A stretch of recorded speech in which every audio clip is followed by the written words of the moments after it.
if he dies in his bed, I think it will be a great disgrace to Western civilization. Or not if he dies in his bed, he has the right to do that, but if he dies on the outside, it'll be a great disgrace to our claim to uphold the rule of law. There we are. I can see a hand vigorously waved there. Even I can see it. I wondered if you ever thought that you should get yourself elected and then you could be the Foreign Secretary and deal with the issues that you take up, you know, so well, with the whole panoply of the state behind you. Bad as things are,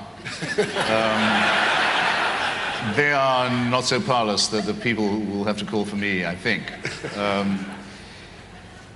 I did once, I don't mention it in my book, I thought of doing a chapter just on regrets and remorse and the difference between regret and remorse. If you've forgotten it, regret is for what you did do, and I'm sorry, regret is for what you didn't do, and remorse is for what you did. Regret is often worse.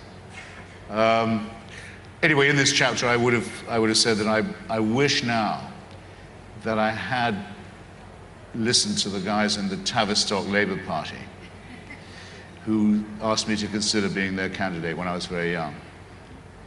It was then a seat held by Sir Henry Studholme, Conservative and National Liberal. I think Labour came fourth after Devon Nationalists or something. But it would have been it later fell into the hands of Michael Heseltine. But it would have been a noble seat to fight. I wish I'd at least run for Parliament. It should be the aspiration of everybody to serve their country in Parliament, and I didn't even try, and it's too late now. And then I was expelled from the Labour Party before I could think about it any further, and I'm proud of being expelled because it was because of Vietnam. There's a very good ending to this book with quite a lot of advice for people of this kind, sort of a coda on. Not quite regrets and remorse didn't make it, but quite a lot of advice as to how you should live your life, and advice to young people, advice to young writers. Give us just a little flavour of how you think people should conduct themselves. Well, there are two kinds of advice for writers. One is, well, the first thing is if you want to write, it must be the thing not that you want to do or would like to do, it must be the thing you feel you have to do. It must be that without which you could not live. If you've got that, then it'll be all right, because you'll survive the disappointments. And then I try to say to my students, if you can write, you can talk. You can talk if you can write. And they cheer up a bit at the first. You mean if I can talk, I can write? Yes. And then I say, well, how many people in this class like to hear the other ones talk? And then they get depressed all over again. But the idea is to find a voice. And I try and write as if I was speaking to people. And sometimes people say to me that they felt personally addressed, and then I feel vindicated. So there's that. And then I have some advice on avoiding the booze trap, which waits for many young writers. I know many people they got the garret, they got the bottle, they got the glass, they got the sheet of paper and the pen.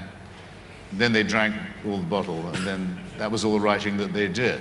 And I was brought up with a lot of awful warnings of that kind, and alcohol is a professional deformation of the scribbler.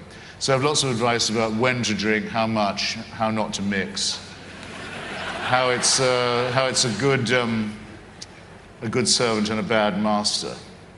And I described Clive James at one point, describing our boozy lunches, as saying, Clive was rescued just from the master-servant relationship with alcohol. Though for a while, the role of alcohol in his life had been played by Dirk Bogarde. Some of them get it.